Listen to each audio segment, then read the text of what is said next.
우리 오늘은 5월 셋째 주일로 우리 늘 부부 주일로 우리 하나님 앞에 지킵니다.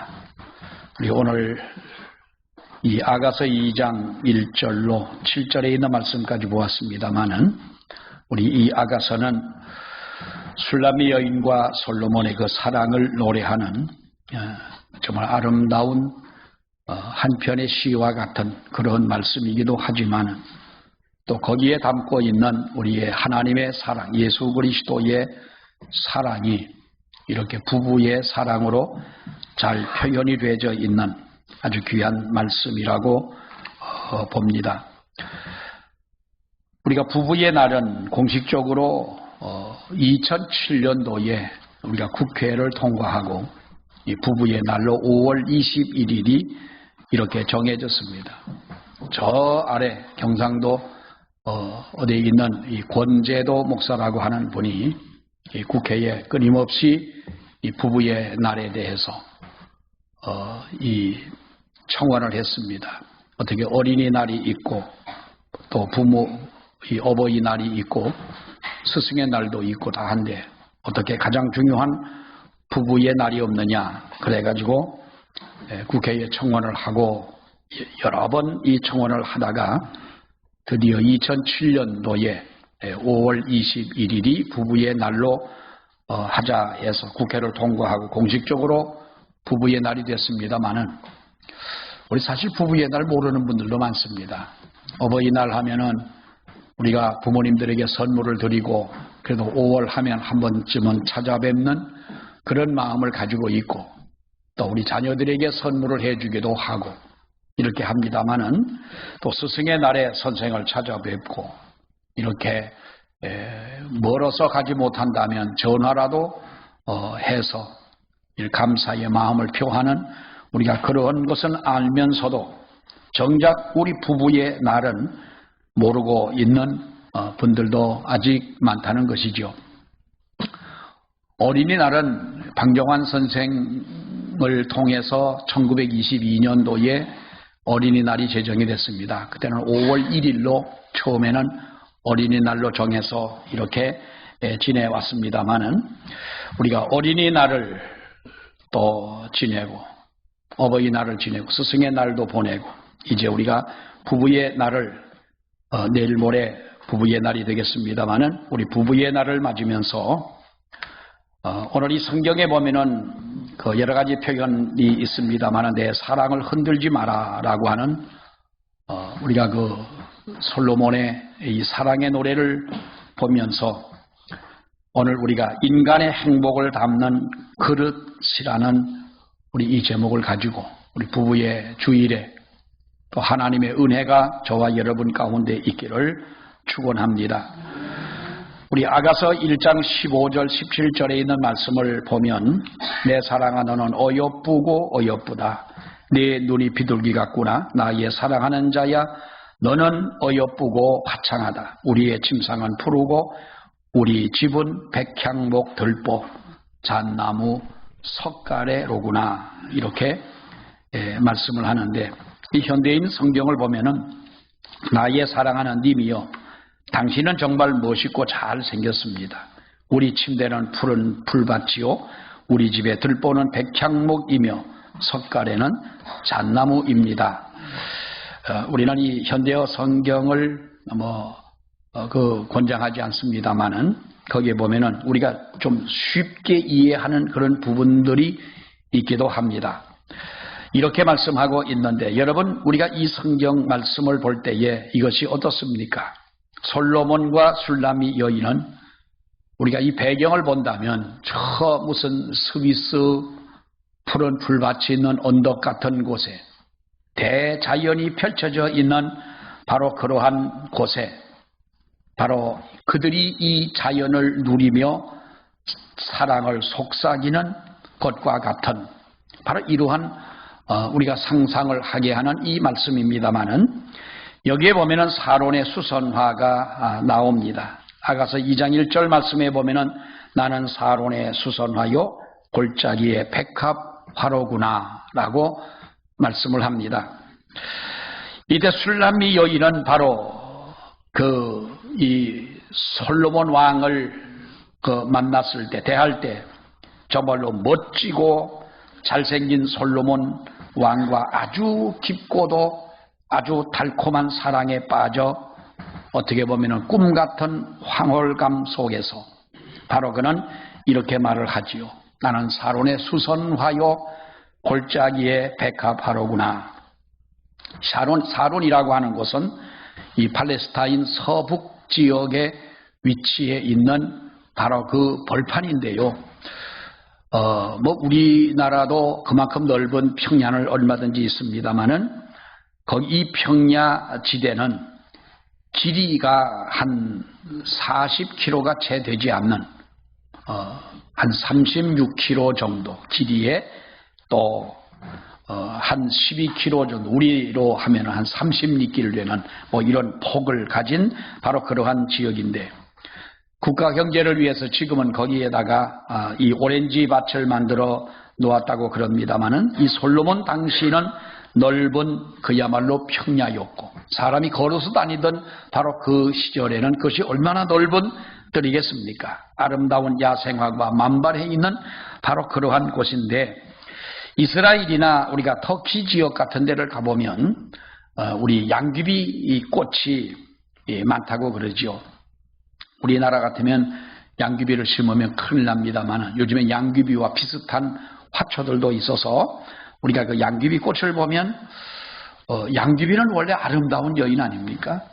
중국의 아주 아름다운 최고의 아름다운 여인입니다만 이 양귀비가 정말로 그 꽃이 아주 아름다운 환상적인 그런 꽃을 표현할 때에 이렇게 이야기를 하는데 이 술람미 여인이 자신을 사론의 수선화요 골짜기의 백합화라고 이 표현을 한 것은 여러분 우리가 솔로몬을 우리가 생각해 보면 솔로몬의 궁전에는 그야말로 화려한 기와 요소가 같은 후비가 700명이나 되고 바로 또 빈장이 300이나 되는 이 많은 아름다운 여인들이 있습니다.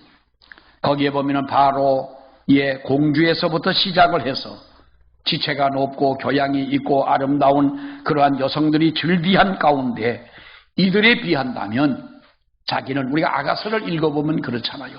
햇빛에 그을려 얼굴은 까만 정말로 우리가 그 아주 못난 그런 모습을 표현하고 있습니다마는 이런 이 화려한 아름다운 여인들에 비해서 자신을 볼 때에 시골에서 포도나무나 지키던 바로 그 보잘것없는 이러한 여인으로 마치 이름 없이 피었다가 져버릴 수밖에 없는 야생화에 불과한 바로 자신이었는데 솔로몬의 사랑을 독차지하고 있다고 하는 이것이 얼마나 그는 행복한 것이었느냐.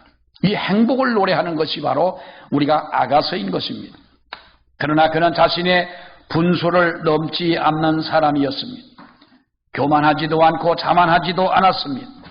다만 사롤의 수선화에 불과하고 아무도 찾아주지 않는 골짜기에 홀로 피었다가 정말로 지고 마는 이 백합화에 불과하다고 겸손하게 자신을 이렇게 낮추어 표현하고 있는 말씀을 보게 됩니다. 여러분, 부드러움과 겸손이라고 하는 것은 여성이나 남성이나 우리가 누구라도 지녀야 할 아름다운 덕목이고 더더구나 우리 성도들이라면 하나님 앞에 우리는 부드러움과 겸손함을 소유하고 이것을 간직하는 우리 성도들이 돼야 할 하나의 덕목이라고 생각을 합니다. 어거스틴이 그랬지요. 그리스도인이 지녀야 할 덕은 첫째도 둘째도 셋째도 겸손이라고 하는 것입니다.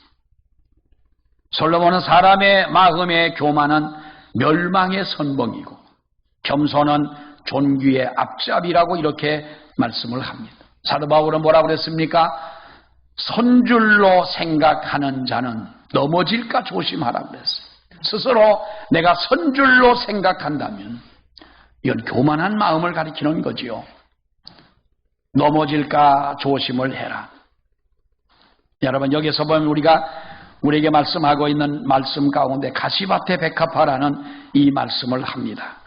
술람이 여인이 자신을 골짜기의 백합화로 표현을 하니까 이것은 솔로몬 왕이 한 말입니다마는 여자들 중에 내 사랑은 가시나무 가운데 백합화 같구나.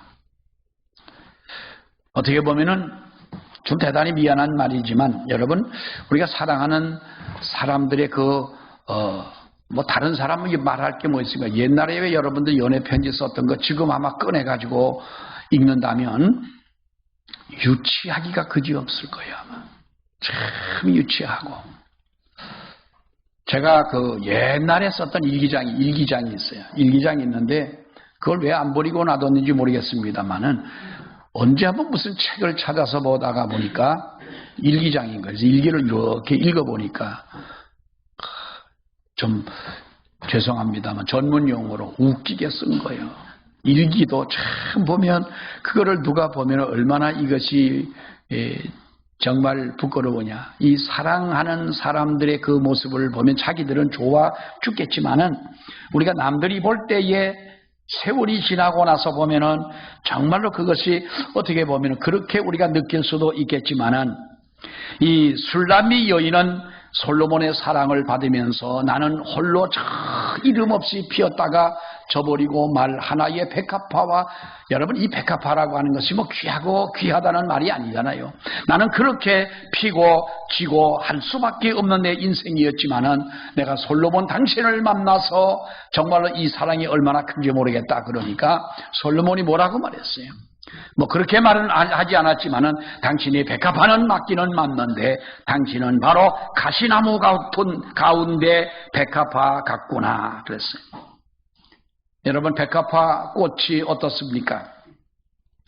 요즘은 꽃 색깔이 다 뭐 통일하지는 않습니다만은 며칠 전에 서울을 갔다 오는데 가나안 농군학교 교장 장로님하고 이제 어디 예배를 설교를 해달라고 해서 서울에 갔다 오는데 목사님 빨간 코스모스 보셨어요? 그러는 거예요. 코스모스가 하얗지 빨간 게 어디 있습니까? 그랬더니 자기가 보여드리겠대요.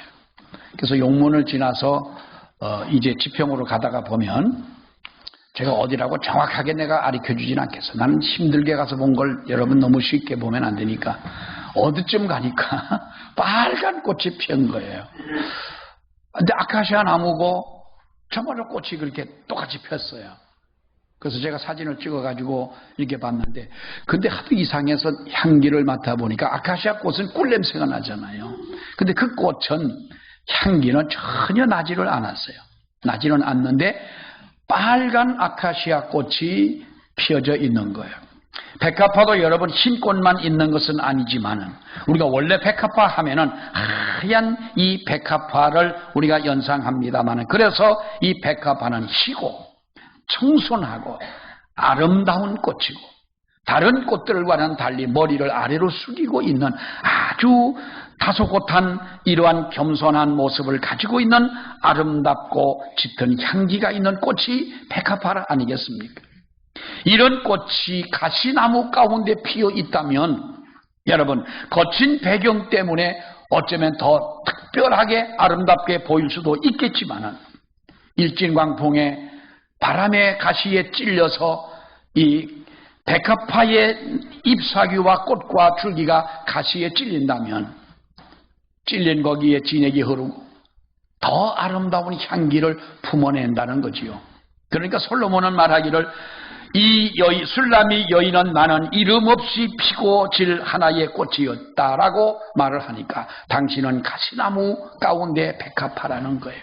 거친 세상에서 더욱 아름다운 향기를 드러내는 여자들 중에 내 사랑은 가시나무 가운데 백합화요. 여자들 중에 여자들이라고 이렇게 말씀을 합니다. 여러분, 이것은 물론 성도들을 향한 주님의 음성이기도 하지요. 이때에 또한 말합니다. 여기에서 술람이 여인은 뭐라고 말합니까? 숲을 속에 있는 사과나무를 오늘 이 성경은 말씀하고 있는데요. 여러분, 우리가 오늘은 부부주일인 만큼 여러분들이 설교를 듣는 동안만이라도 제가 간곡하게 부탁을 드리고 싶은 것은 우리 여성분들은 남편에 대해서 나는 사론의 수선화에 불과한데 당신이 나를 사랑해 거두어 주었으니 참으로 고맙소라는 마음을 설교를 듣는 동안만 좀 했으면 좋겠어요. 이건 여자들 보고 하라는 말이었어요. 또 남편 여러분들은 나와 같은 사람 때문에 당신은 많은 가시에 찔려 상처 투성이가 돼도 가시나무 속의 백가바처럼 아름다운 미소와 격려로 주님의 향기를 바라고 그래서 내가 오늘 이렇게 이루게 됐소라는 참으로 고생 많았소라는 이런 마음을 좀 남편들은 가져봤으면 좋겠어요. 그래요. 마누라 잘못 만나 결혼생활 엉터리로 하면 뭐 여기서 아멘이 나오겠어요. 설교를 듣는 가운데라도 이 시간만이라도 여러분들은 남편에 대한 고마움을 가지고 아내에 대한 고마운 마음을 가져 달라는 거예요. 아멘. 이런 격려와 위로의 말을 들은 술람미 여인이 뭐라고 말합니까? 솔로몬을 찬양하지 않습니까? 남자들 중에 나의 사랑하는 자는 숲을 가운데 사과나무 같구나. 내가 그 그늘에 앉아서 심히 기뻐하였고 그 실과는 내 입에 달았구나. 남자들 중에 나의 사랑하는 자는 숲을 가운데 사과나무 같다. 이 고백은 솔로몬은 남자 중에 남자로 좀 미안한 표현이지만 많은 닭 무리 속에 섞여 있는 장닭 같은 당신이 아니라 이거는 바로 군계일학이라고 그러지요. 많은 닭무리 가운데 한 마리의 학과 같은 바로 당신이 솔로몬 당신입니다는 말이에요. 사랑하는 여러분, 여러분들의 남편을 보실 때도 좀 술람미 여인이 솔로몬을 보듯 하시기를 바랍니다. 이런 마음이 있으시기를 바랍니다. 우리가 남편 얼마나 여러분 요즘 남편들은 얼마나 불쌍합니까? 좀 한 번만 좀 봐주세요. 응? 요즘엔 여자들이나 남자들이나 할 것 없이 다 우리가 일해야 하고 힘들게 살아가는 현실입니다마는 이 술람미 여인의 속삭임을 보십시오. 내가 그 그늘에 앉아서 심히 기뻐하였고 그 실과는 내 입에 달았다. 사과나무라고 하는 것이 봄에는 여러분 꽃과 향기를 제공하지 않습니까? 여름에는 시원한 그늘을 제공하고 가을에는 아름다운 그 과일을 여러분 그 과실을 제공해 주는데 얼마나 사과가 그 영양가가 좋으면 아침에 먹는 사과는 금사과라고 해요.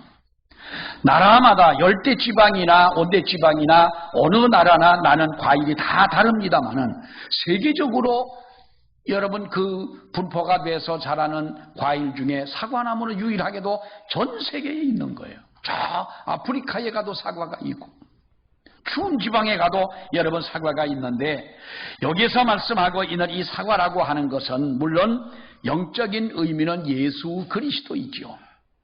예수 그리스도 안에서 내가 진실로 당신의 그 귀한 것을 내가 받습니다 라고 하는 것입니다. 사과나무 그늘에 쉬는 혜택은 나그네도 가능하지만 그 열매를 먹는 것은 신부만이 먹을 수 있다고 하는 것입니다. 여러분, 이것이 바로 예수 그리스도를 의미하는 것이라면 우리가 그렇습니다. 가정은 세계 누구나 이루고 살아가는 것이 아니겠습니까? 아프리카에 있는 사람들이나 아니면 후진국이나 선진국도 어느 나라를 막론하고 여러분 우리가 다 가정을 이루고 살아가지만 가정이라고 다 복된 가정이 아니라 정말로 하나님의 은혜를 맛보고 하나님의 축복을 누리고 하나님이 함께 하시는 그 가정이 어떤 가정입니까? 당신은 숲을 가운데 있는 사과나무 같고 내가 당신의 그늘 아래서 쉼을 얻고 그 쉼을 얻는 것뿐만 아니라 내가 당신이 내어주는 그 아름다운 과실의 맛을 나는 느끼고 본다는 거예요. 문화학자인 에드가 쇠인이라고 하는 분이 있습니다.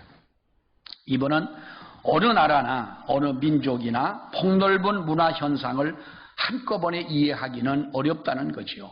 그래서 문화를 이해하는 방법을 개발해야 한다라고 그는 말하면서 그것은 바로 조사 대상이 되는 곳의 문화를 수직적으로 절개를 해보라는 거예요. 우리 왜 땅도 그렇잖아요. 땅도 이렇게 보면은 여주나 이천을 가면 양평 땅보다 훨씬 좋은 것 같아요. 이천에서 이렇게 여주로 해서 올 때 밭을 갈아놓은 밭을 보면 참 풍요롭게 보이고 아름답게 보이고 넓고, 그런데 양평을 탁 들어서자마자 양평은 밭도 별로 없어요. 그리고 그렇게 넓은 밭도 아니고 흙도 이상하게 거리는 그렇게 멀지 않은데 우리가 그걸 느끼지 않습니까? 근데 땅을 수직으로 이렇게 잘라보면 겉으로 보기에는 다 아름답게 보이지만은 수직으로 잘라보았을 때는 어느 정도는 정말로 우리가 눈에 보이는 그 땅의 지층이 있지만은 밑에 내려가 보면 모래도 있고, 또 밑에 내려가 보면은 무슨 왜 흔히 말하는 옹기를 만들 수 있는 그런 것도 있고, 자갈층도 있고, 뭐 여러 층들이 바위층도 있고 해서 층층이 이렇게 있지 않습니까? 이 에드가 쇠인이라고 하는 사람은 바로 그겁니다. 어느 나라를 우리가 이해하려면 그 나라를 수직으로 절개를 해봐라 그랬어요. 그래서 이 방법을 마치 돼지의 삼겹살을 보는 것 같다고 해서 그분의 문화 이해 방법을 바로 그 문화의 삼겹살이라고 그렇게 말하는데, 그분은 이렇게 세 가지로 말합니다. 어느 문화이든 그 맨 위에는 표피에 해당하는 층이 있다는 거예요. 이것을 가리켜서 우리가 인공물이라고 말을 합니다마는, 인공물이라고 하는 것이 뭡니까? 눈에 보이는 자연, 그리고 그 위에 인간이 세워놓은 모든 어떤 시설들, 이것을 가지고 우리가 문화의 표층, 표피에 있는 층이다. 우리가 본다면 넓은 도로를 만듭니다. 그리고 빌딩을 세웁니다. 또 우리가 공장들을 세우고 자동차들이 그 위를 달려갑니다. 이런 눈에 보이는 모든 것들이 그 사회의 인공물로 문화의 표층에 속하는 것들이다. 미국의 뉴욕과 중국의 베이징 사진을 두 개를 놓고 보면 우리는 현저하게 다른 것을 볼 수가 있죠. 일본과 우리나라는 가깝기는 합니다만은, 그러나 일본 동경과 한국의 서울을 사진을 갖다 놓으면 뭔가 서로의 여러분 다른 모습을 우리가 볼 수가 있는 겁니다. 이것이 바로 첫 번째의 층인 것이고, 두 번째는 이 삼겹살 하면은 왜 껍질 있고 비계가 있지 않습니까? 비계층에 해당하는 것이다 이렇게 말하는데, 대부분의 이것은 바로 거기에 사는 사람들의 의식적 가치 속에 나타나는 것들이다 그래요. 다시 말하면 이 나라 사람들은 무엇을 좋아하느냐, 이 나라 사람들의 교육 수준은 얼마나 되느냐, 이 나라 사람들은 예절과 질서의식과 법의 개념이 어떠하냐라는 거예요. 선진국이라고 하는 게 여러분 뭐예요? 돈만 많고 잘 살고 부유하고 이것이 선진국이 아니라 예절과 또 질서의식과 또 법의 어떠한 개념과 이러한 것들이 눈에 보이지는 않지만은 인간의 사고와 구조, 이런 모든 것들이 바로 두 번째 층에 해당하는 것들이라는 거죠. 그리고 세 번째는 뭐냐 하면, 속살에 해당하는 문화층은 무의식에 해당하는 것인데, 우리가 어쩌면 당연하다고 생각하는 이 삶의 현실 속에 드러나는 모습이라고 하는 거예요. 그 대표적인 것이 뭐냐? 가정이라는 거죠. 한마디로 말하면 가정을 들여다보면 그 나라의 문화를 우리가 볼 수가 있다고 하는 거예요. 여러분, 나라를 놓고 한번 생각을 해보세요. 우리가 선진국이다. 그러면 그들이 세워놓은 인공물이 얼마나 화려합니까? 경제적인 부여를 가지고 삽니다. 거기에 나타나는 수많은 이 지상에 있는 모든 이 환경을 볼 때에 우리는 정말로 대단하다라고 생각을 합니다. 한꺼풀 더 들어가 보면 그들의 시민의식과 질서의 수준과 책임감과 사람들의 교양과 학식과 이런 모든 정신적인 측면이 어떠하냐 하는 것이. 그리고 가정으로 들어가 보면은 겉보기와는 다르게 모두가 상처투성이라고 하는 거예요. 이거는 지식으로도 안 되고 이것은 여러분 돈으로도 할 수가 없는 것들인 것입니다. 세계가 어둡다라고 말하는 것은 우리가 겉으로 보이는 인공물이 무언가 잘못됐기 때문에 이렇게 세상이 어둡다는 것이 아니라 이것은 바로 여러분 우리의 문화의 심층, 그 깊은 곳에서 가정이 깨어지고 도덕이 버려지고 파괴가 되어지고 이런 것들을 우리가 회복할 힘이 우리에게 전혀 이제는 없어질 때에 이것은 세상이 어두워진 거예요. 개인적으로 우리가 본다면 내가 어떤 집에 살고 어떤 자동차를 타고 있고 내가 돈을 얼마나 많이 벌고 이것이 여러분 중요한 것이 아니라 가정으로 들어가 봐라. 안방에서의 삶, 침실에서의 삶, 이러한 진실한 내 문화의 현 주소가 지금 어떠하냐라고 하는 거예요. 우리 한국만 하더라도 이제는 여러분 여러 많은 문제점들이 있지 않습니까? 왜 이렇게 가정마다 큰 문제 속에 우리가 시달리고 살아가고 있느냐라고 하는 것입니다. 이것은 우리나라뿐만 아니라 이건 전 세계적으로 온 인류의 문제라고 할 수가 있겠는데 여기에 대해서 많은 학자들은 결론을 내립니다. 가정을 다 꾸미고 살아가지만은 결혼에 대한 목적을 인간은 모른다는, 잘 모른다는 거예요. 여러분들은 왜 결혼하셨습니까? 나이가 차서 결혼했다. 혼자 살기 힘드니까 결혼하고 옆에서 강요하니까 결혼을 하고 어떤 사람은 좀 더 대접을 받고 잘 살려고 이렇게 결혼한 사람도 있고 누가 또 그럽니다. 결혼은 해도 후회하고 안 해도 후회하는데 이왕 후회할 것 같으면 결혼하고 후회하는 게 낫지 않냐. 그래서 결혼을 한다. 나름대로 이유가 있습니다만은 여러분 결혼의 목적이 뭡니까? 로렌스 클랩이라고 하는 사람은 많은 사람을 만나서 상담하고 조사하고 연구한 가운데 놀라운 사실은 정확한 결혼의 목적을 아는 사람이 그리스도인 가운데도 거의 없었다는 거예요. 우리 부부주의를 맞아서 결혼의 목적은 무엇이냐? 여러분 하나님의 창조의 역사와 같이 한 것이 가정이었습니다. 가정의 역사인 것입니다. 하나님이 에덴 동산을 만드시고 제일 처음에 한 가정을 만드셨고 아담과 하와를 부부로 만들어 살아가도록 하셨습니다. 여기에 부부를 지으신 목적이 뭡니까? 하나님의 영광입니다. 두 부부가 함께 멍에를 같이 메고 나아가라는 것. 그리고 두 번째 결혼의 목적이 뭐냐? 서로가 섬기라고 하는 겁니다. 군대 같으면 일주일만 먼저 입대를 하고 훈련소에 들어가도 일주일 후에 오는 그 사람들을 쫄병이라고 그러면 그래도 고참 노릇을 하고 사실 세상에서 고참 노릇은 남자가 해야 되죠. 여자보다 남자가 먼저 왔기 때문에 남자가 고참은 고참인데 그런데 이 고참이고 쫄병이 아니라 이것은 서로가 서로를 섬기라고 하는 겁니다. 서로가 서로를 섬기는 상호 헌신의 이 관계를 잘 유지해야 되고 이 관계가 깨어질 때에 우리는 온전한 가정을 형성하기 어렵다고 하는 거예요. 여러분 언제가 사람은 행복한 줄 압니까? 남편이 돈을 많이 벌어가지고 영화에 보면 그렇잖아요.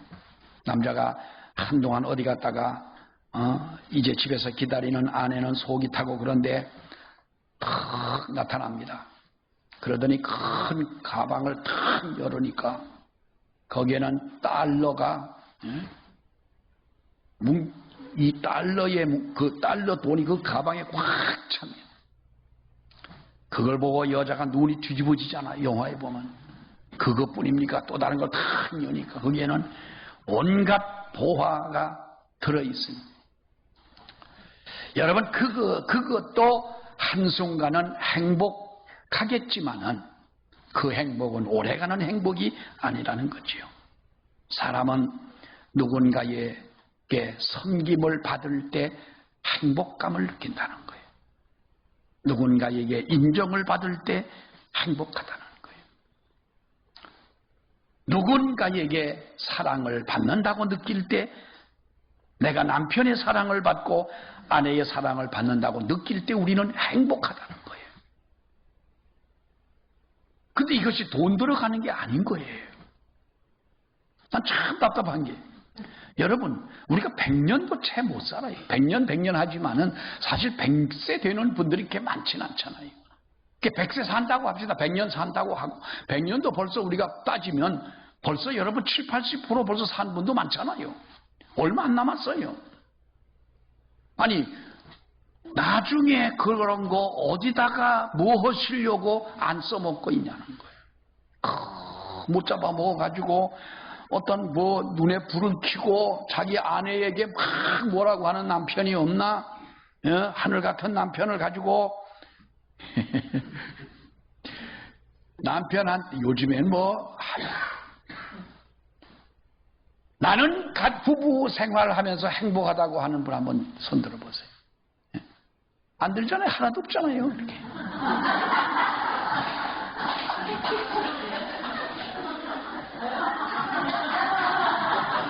내려.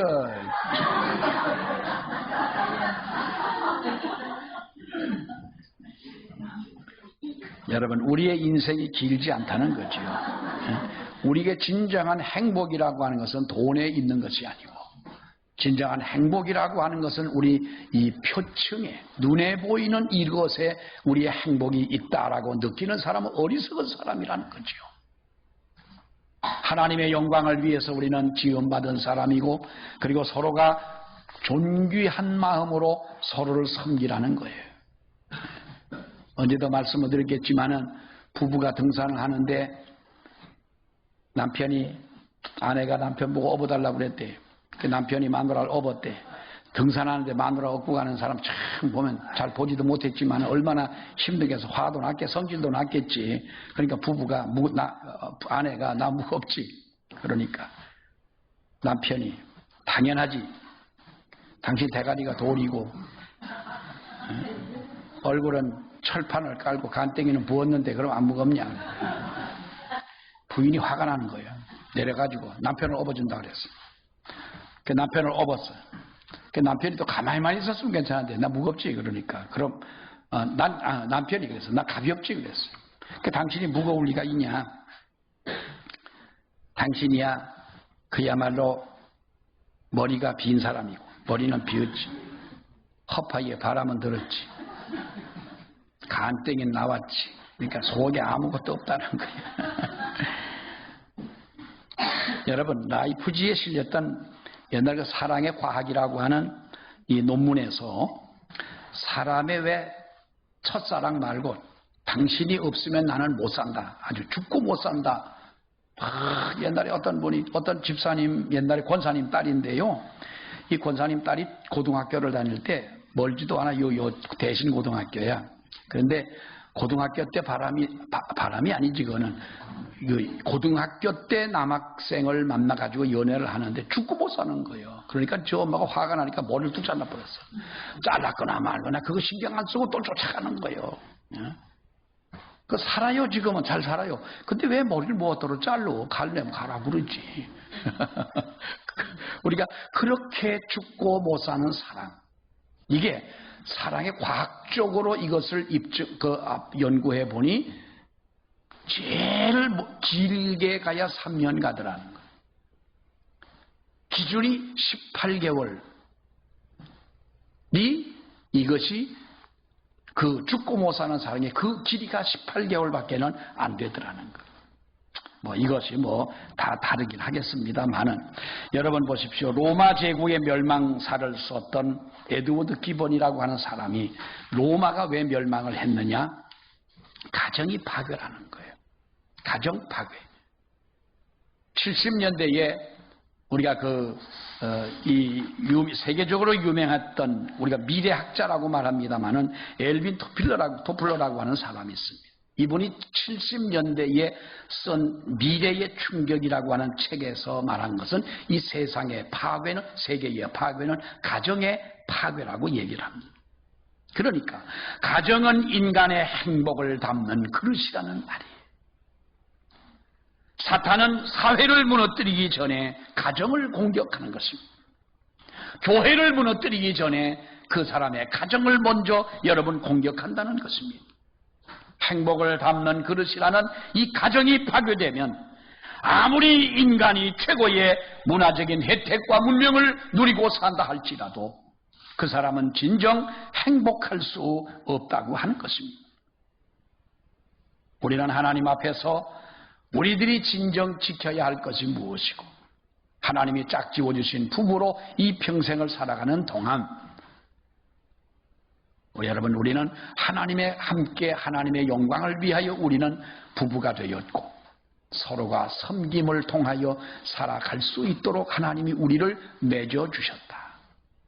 서로 존귀하게 여기고 좀 사람들이 있든 없든 그저 어디서나 싸우지들 말고 좀 사이좋게 좀 지내고 좀 이해 좀 하시고 먹을 게 있으면 좀 먼저 주시고. 왜 녹이 나간 것 같아요? 이 얘기를 하니까. 좀 그렇게 사시길 바랍니다. 인생 뭐 있어요? 이렇게 얘기하면 좀 뭐하지만 아니 인생 뭐 있냐고. 그래 이렇게 부부끼리 살다가 남편 훌쩍 먼저 하늘나라 가고 나니 가만히 생각을 해보니 내가 아이고 왜 그렇게 내가 못해줬던가 다 이거 느끼잖아요. 좀 살아있을 때 좀 행복하게 살 걸 후회하지 말고 행복을 담는 그릇은 가정이라는 거예요. 부부의 행복이 가정의 행복이고 부부의 행복은 교회의 행복인 거예요. 부부의 행복은 이 사회 질서를 아름답게 만드는 것이고 나라가 튼튼하다고 하는 것은 물론 경제적으로 그런 면도 있겠지만은 여러분 가정이 튼튼한 그 나라가 튼튼한 국력이 되는 줄로 믿습니다. 가정은 인간의 행복을 담는 그릇이 이 그릇이 깨어지지 않도록 지켜나가는 우리 모두가 되시기를 주의 이름으로 축원합니다. 기도하겠습니다. 하나님의 은혜를 감사합니다. 오늘도 저희들을 주님 부르시고 우리가 오늘은 특별히 부부주일로 하나님께 영광 돌릴 수 있게 하신 것 감사합니다. 세상의 수많은 사람들 가운데 우리를 이렇게 부부로 하나님이 맺어지게 하시고 한평생을 한 멍에를 가지고 살아갈 수 있도록 인도하신 아버지 하나님, 하나님의 영광을 위하여 부부가 살며 우리가 서로가 서로를 섬기며 살아가며 사랑하고 행복한 가정을 이루며 살아갈 수 있는, 그래서 우리의 행복을 담는 우리의 가정이 흔들리거나 깨어지지 않도록 우리를 지켜주시고 하나님 붙잡아 주시옵소서. 예수님 이름으로 기도하옵나이다. 아멘.